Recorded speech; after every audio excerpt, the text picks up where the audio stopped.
Hello, everyone. This is Mishka Kimball. I am so excited to be here today. I'm going to be having a very special guest, and her name is Dr. Menege Badurian Turner. She's a psychologist. She's going to be talking to us about OCD today. So I'm just going to wait here for a couple of minutes for her to be able to join us. And I hope that everybody's staying safe. Hi everyone, thank you for joining. And I hope that you are healthy and safe during this quarantine. I know that, it's been a really, really difficult time for all of us. Even for us therapists, right? It's also been really hard for us. And just having to practice a lot of self care, practice what we preach. So I really just wanted to provide a space today so we can talk about what OCD is, right? Obsessive compulsive disorder, and how this pandemic maybe has exacerbated some of the symptoms for anyone who might be struggling with OCD. And here is our guest. Let me just have her join. Oh, join us. Yes, so we're going to be talking about how this pandemic has exacerbated the symptoms for anyone struggling with OCD. And here's Dr. Menege. Hi, Menege. Hi, Mishka. How are you? I'm great. I'm so excited that you're joining us today. Thank you for having me. It's so nice to virtually see you. I know, right? It's so nice to virtually see you. Yes, this is how we're staying connected nowadays. I know, right? Yeah. This is how we're staying connected. Like, I know you very wisely said, social distancing is not social disconnecting. And I love that. Thank you. So glad to see you. You as well. And thank you, everyone who is joining us. Hello, I have some of my students from the Mount here. Yay! Hi, Adeli. Hi, everybody who's joining us. So we're going to be having this wonderful conversation with Dr. Menege about OCD. Let me introduce her, and then I'll let you also tell us more about yourself. So Dr. Menege is a psychologist. She's practicing in Woodland Hills, and I know you're also doing teletherapy right now, right? Yes. And you specialize in OCD. That's one of your specialties. So, Menije, tell us a little bit more about your specialties, what you do, and just a little bit about yourself. Yes, thank you. As you said, my practice is in Woodland Hills, but right now we're all offering online therapy so we can see pretty much anybody throughout the state of California. I specifically work with adults. I offer individual or couples therapy. And when I work with adults individually, one of the specialties is obsessive compulsive disorder, in addition to other anxiety related life transition stresses, family relationships, and all sorts of, life relationship issues are part of it. Absolutely, yes. And I think you and I have that in common. And, I work with the majority of my clients, I work with are adults going through life transitions and having a lot of anxiety. And I have noticed my clients' anxiety has just gone way up since this all started. And some of my clients do have some tendencies, maybe of perfectionism, and similar to like OCD. And you can explain to us a little bit more what that's all about, what that looks like, and maybe how the pandemic has exacerbated the symptoms for people who struggle with OCD. I think I want to highlight what you just said, that this coronavirus isn't no longer just a physical health issue. It's definitely affecting our mental health in general. And I think as therapists, we knew all along the mind and body connection. We knew that anything that is a threat to our physical health is going to cause a mental distress on us. But I think it's so important for us to keep offering validation that for anyone out there experiencing increase in anxiety in any shape or form, they're not alone. Absolutely. You're so right. And that's also why I wanted to do this, because I think it's such an important topic. And you're right, this is affecting our mental health. And the more I think we see this progress, the more we're going to see the need to really take care of that mental health. So let's get started with our questions. So the first question I have for you is, what is OCD? Can you explain that to us? Yes, so OCD, as most of us know, stands for Obsessive-Compulsive Disorder. And as the name suggests, this mental health struggle has two components. A person suffers from obsessions and they engage in compulsions. And I want to unpack that a little bit because it has so many ranges. Obsessions, by definition, refers to an experience you have, a thought, a sensation, an image that is intrusive, it's unwanted, and it's recurrent. So it's important to understand that this is not things that people are, you know, excited about, and it's intrusive. It kind of like intrudes in there in the moment. It experiences distress and anxiety. Okay. And in result to that emotional distress a person has in response to their obsessions, they engage in compulsions. Okay. And compulsions are responses to obsessions.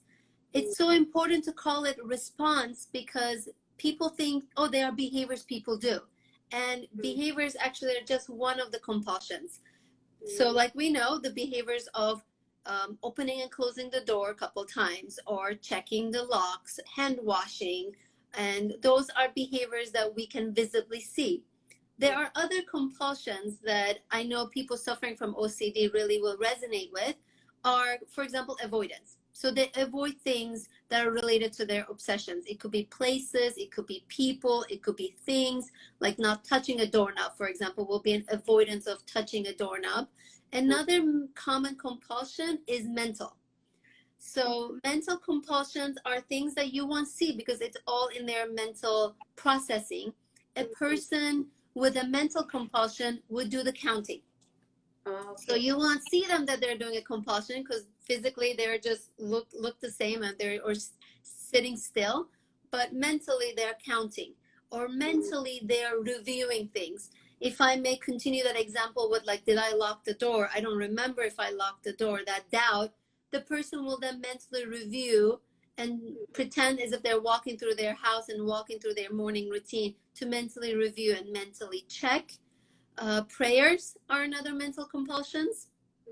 And sometimes people do thought replacement. So if they have an obsessional thought that popped into their head, and it's again one that's intrusive, it's unwanted, it's bizarre, then they may repeat a thought in response to that. So some of my clients, for example, have these discomfort around a color or a number. So if that color green pops into their head, then they will replace it with another color that they think is right or safe. So that's mental compulsions, are replacing of those images or thoughts. And then the fourth compulsion is reassurance seeking. Okay, what is that? They will ask you questions. So let's say you leave your house with your husband and you guys are driving, and on the drive you start to feel uncertain whether or not you lock the door. So you keep asking your husband, did you see me lock the door? And you saw me lock the door, right? So reassurance seeking is asking questions to seek reassurance that everything is okay, that they are safe. They're seeking certainty. That's one thing about OCD, is it's driven by uncertainty or intolerance towards uncertainty. So by their compulsions, they're seeking certainty that a dreaded event won't happen, like that nothing bad is going to happen, or they seek assurance and certainty that everything is okay. Got it. Wow. Thank you for explaining that so well. You know, I try to give us, you know, specific examples because I can go on and on and on. So please stop me when I talk too much. Well, you know, something that you said that like really I think is so important is that it's a constant and like recurring thing, right? And it's not wanted. It's something that they're not necessarily doing this on purpose, right? It's unwanted, and they can't necessarily just stop the thoughts, right?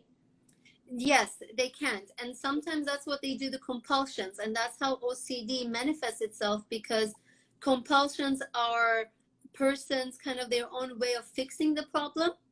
And it initially works, actually. The compulsions gives them the reassurance, gives them the calmness that they're looking for, but it's very short-lived, and the obsession continues to come back. And what we see is over time, a person's compulsions, which we call rituals, get longer or they get more complicated. So the quick, short fix that worked 2 years ago at the beginning of their OCD may have now turned into a 30-minute ritual or an hour-long ritual with multiple steps because it just doesn't satisfy their OCD anymore. Yeah, and they can spend a lot of time doing that, right? And underneath all of that, I believe is anxiety, right? There's just a lot of anxiety, right? Yes, anxiety is a big component of it, and there's actually kind of multifaceted, and I want to kind of share some of them so that people continue to understand that OCD is not this one single box that it's often portrayed in movies, and no harm to movies, they do the best they can, but it's often stereotyped. OCD, yes, people do experience anxiety, but other times it can be disgust, it could be fear, it could be a sense that something is not right. So for an example, a person puts their phone down on their desk and it just didn't feel right. So they pick it up and they put it down again. They pick it up and they put it down again until something feels right. And they know it's not logical to pick up and drop it, pick up and drop it, but something doesn't feel right. And we are wired to pursue that feeling. We're wired to fix that feeling. And it's that feeling that gets them kind of trapped by the OCDs. This could be very debilitating, and you're spending a lot of your time and your energy on, repeating and doing or thinking about certain things, doing certain things. Absolutely. It's very debilitating. It has a big impact on the family. Mm-hmm. I know that by the time people come to therapy, the family can feel very exhausted.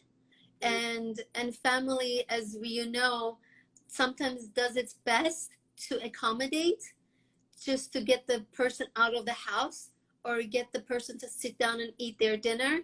And one of the things we do focus on in therapy is help the family as well change the way they respond to the OCD thoughts and rituals, and make sure they stop accommodating pretty much. Yeah, because it doesn't only affect the person who struggles with it, but their loved ones, the people around them. I can share a little bit with my husband gave me permission to share that he has OCD. Oh. And so some of the things he does, it's the checking, for example, of the door, of like, and did I lock it? And he's worked on it through his therapy, and that's just been amazing, and how it's helped him really stop a lot of the compulsions. But before, maybe we would leave the house and he would have to go back to check the door or lock it multiple times. Or sometimes when we would get home, just to put his keys down, the keys had to all be facing a certain way and had to be laying flat. Sometimes he would spend 30 minutes doing that, just setting down his keys. And so it was really getting really debilitating for him, and it would also affect me. So definitely, I think the family also needs to be able to understand what it's like, get help themselves, and the person struggling with it as well, because they don't necessarily want to be doing all those things. No, and I think you were kind of bringing that up earlier, that a person with OCD doesn't choose to have OCD. And that's, again, one of the poor language sometimes goes around, like, I am so OCD, I know. I like to be neat. Oh, my OCD got the best of me. Like, it is not something glorifying. It is not something glamorous. As you just gave such an honest and brave example of your husband's experience, that it's frustrating. It's exhausting the person. They are tired from their rituals. They feel very overwhelmed by the discomfort they feel. If I can use that key example, the person, as they're doing their rituals to find peace, they're very overwhelmed by that anxiety. And that's, again, goes back to obsessions are not quote unquote happy thoughts. Yeah, no, for sure. And Manisha, can anyone get OCD, or do we know what might cause it? There are a lot of good research about what causes OCD, but I should also say that it's still a work in progress. Definitely nobody chooses OCD. It's not a choice. We know that it's a brain disorder. We know that there's a neurobiological aspect of it, but we also know there's some learning conditioning that feeds into the biology. So there's wonderful research has been done looking at the brain activities of people with OCD, and they found a couple different things. They found that the certain neurotransmitters are imbalanced, like serotonin. They say that there's unavailability of the serotonin that affects some of the communication between different parts of the brain, and they do know that there are some parts of the brain functions differently than a person without an OCD. And what that means for us is that a person with OCD has a biological vulnerability.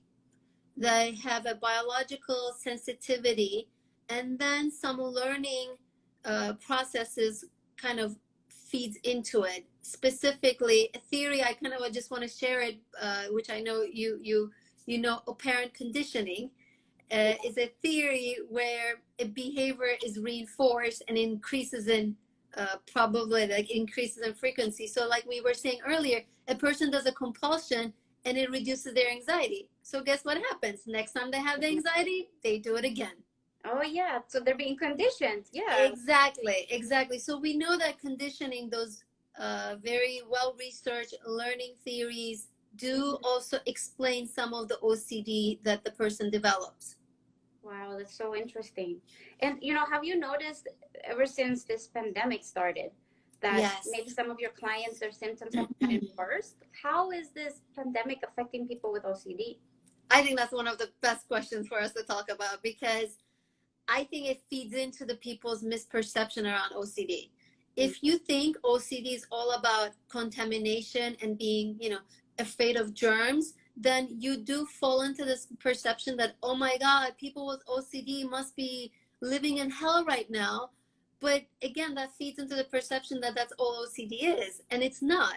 So to answer that question of how the pandemic is affecting someone with OCD, the best answer is it depends on the person and their OCD. Okay. It depends on your pre-existing OCD. And if I may kind of explain what that means a little bit, there are different types of OCDs. A person's fears, OCD, obsessions are honestly limitless. So we see a lot of variety in people, but there are common categories. Like, obviously, yes, there is something called contamination OCD, but there's also other kinds of what we call harm OCD, where the person has intrusive thoughts that their negligence is going to cause harm to someone they love or harm to themselves, and which is very different than having suicidal or homicidal ideation. There is postpartum OCD, that's intrusive thoughts about your child. There is sexual orientation OCD. There's pedophile OCD. And so going back to the pandemic, it really depends. If you had a history of a lot of contamination OCD, this could definitely make it harder for you. But if you're somebody that had none of that, but more the sexual orientation OCD, this may not be, again, so relatable to your OCD, and therefore it's another day for you. It's another day with OCD, which can be really hard, but it's not any worse because of the pandemic. Wow, thank you for explaining that. I think that really helps us understand it better. And that, yeah, like not everybody with OCD is going to be worried about the contamination. Yeah, yes. There's other categories. And within those categories, does perfectionism also fit into one of those? Is that part of OCD? It's actually a very common one. They call it like getting it right OCD, or it can also fall under like responsibility OCD. But yes, the symptom is that perfectionism. So a person has a situation, for example, will be a person is a very strict and consistent like note taker and list maker. And there's fear that, again, I'm going to miss something on that list and I'm going to become negligent and I'm going to cause harm or be irresponsible.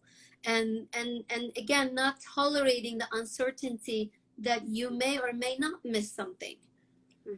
So absolutely, perfectionism and that list making and making sure everything is in a certain way is a very common one. Yeah, I kind of relate a little bit to making lists and having to get everything on it done. But I mean, I guess it's not necessarily, like OCD, but the perfectionism also, like I think that it's very common. Like at least I see it a lot in my clients. And right now, like my clients who are perfectionists, they're I noticed that being indoors and like the need to like be productive every day has gotten worse, or like not being able to go to work, and their anxiety is just like up, and Yeah. that's affecting the perfectionism as well. But that's really interesting also, what you're describing and all the different categories. So how can they get treatment? Like how is OCD treated? So the key word that I want everyone to take away with them is called ERP.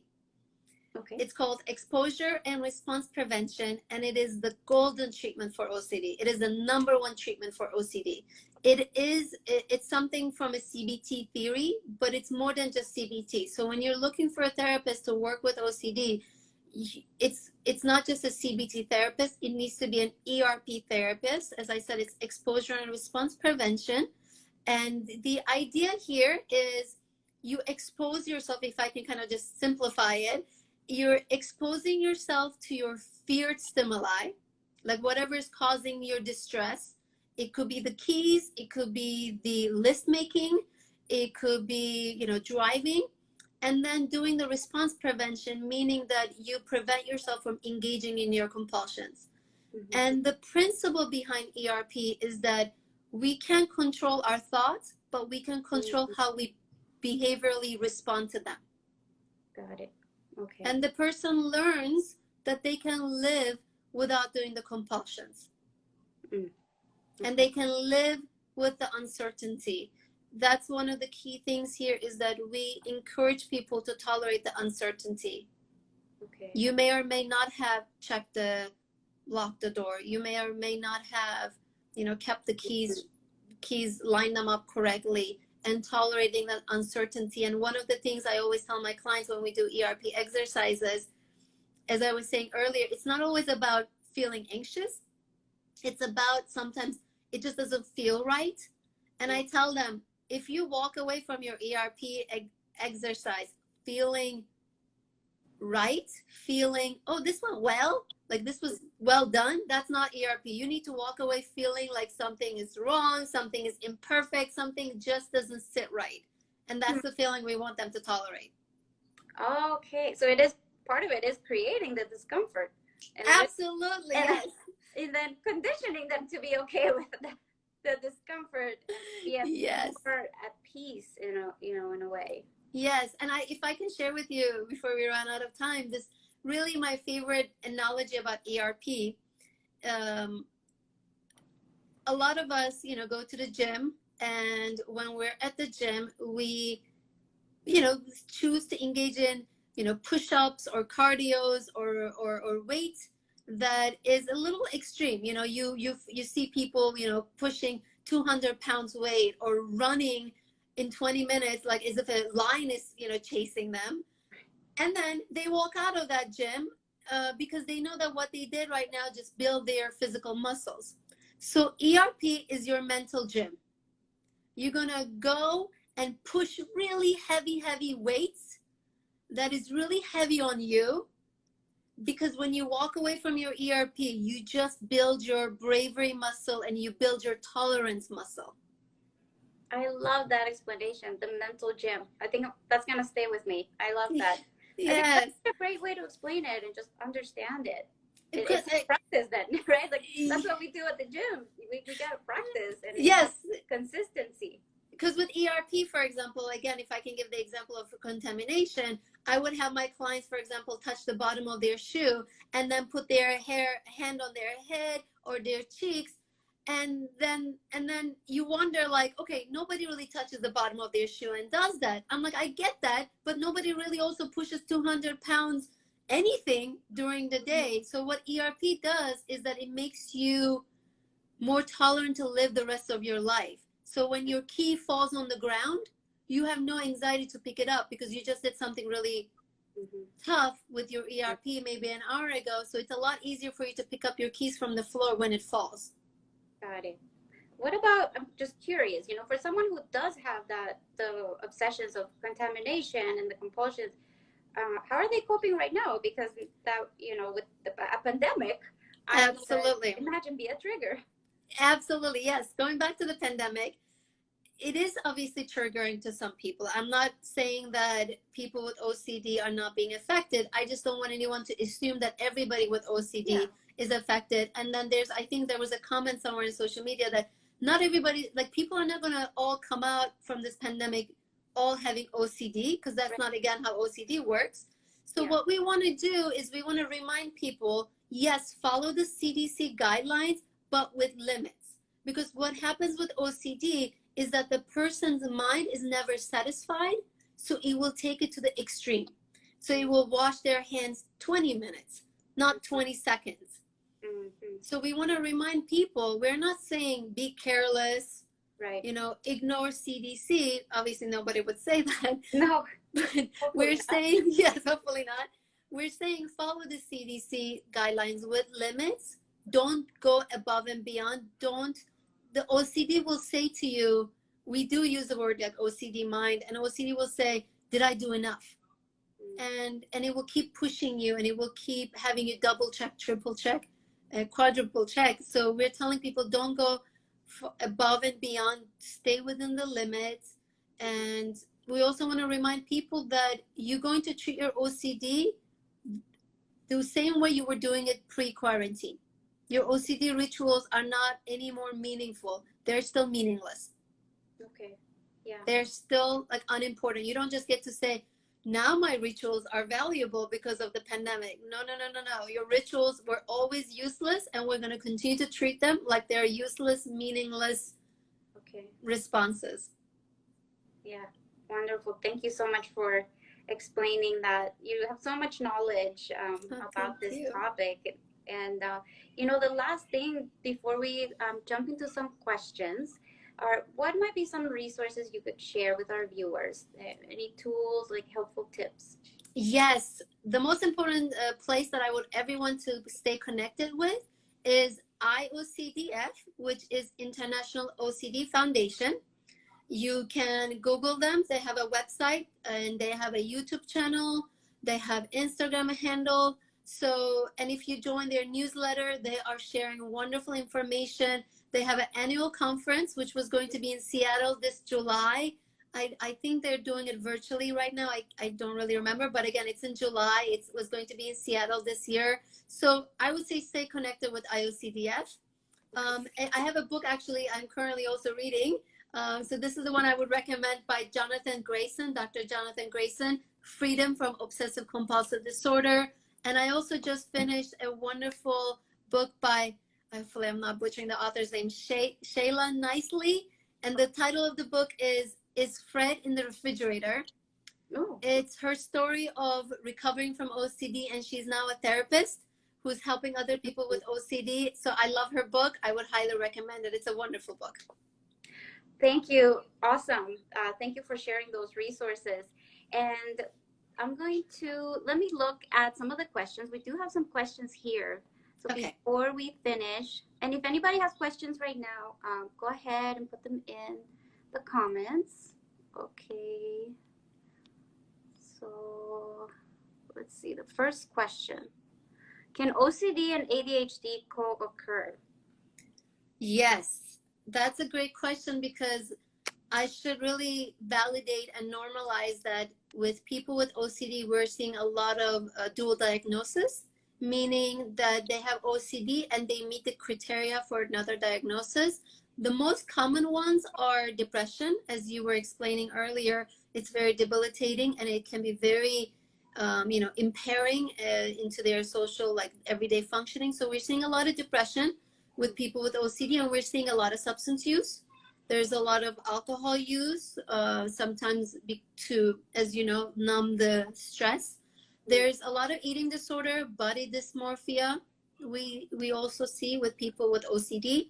So absolutely, it can happen if that's what you're experiencing.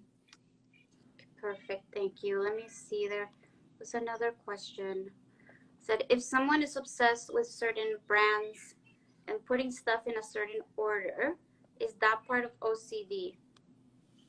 Yes, as I was saying earlier, obsessions can present themselves in variety of ways, and it's very limitless. So a lot of times we call it, subtypes of OCD. We think of it as islands, And most often people have a couple different subtypes of OCD throughout their lives. And we often want to assess at this given time in your life what might be the most that's causing the most distress in you. But a person rarely has one type of OCD. And in order to understand the OCD, you really want to look at the full cycle we were talking about earlier. We want to notice if these thoughts or images are unwanted, intrusive, recurrent, repetitive. A person is finding it hard to control it. And then how do they respond usually? And again, compulsions are not just behaviors, they can be mental. Yeah. Awesome. Thank you so much. You've been so amazing. And again, I want to thank you for joining us today, sharing all this knowledge and all these helpful tools and resources. Where can people find you, Manije, if they wanted to reach out to you? So my website is www.embracingyoutherapy. As you said, I'm in Woodland Hills. For Instagram, my handle is Dr. Minije. And I really want to thank you so much for having me here. This was such a great conversation. And I know that we answered some really good questions. So thank you for having me here. Thank you for being here, Manije. And thank you, everyone, for being here. I will put this video so you can watch the replay again if you missed it. So again, I want to thank you and thanks everyone for joining. Have a wonderful rest of your day. Take care. Bye. Bye-bye.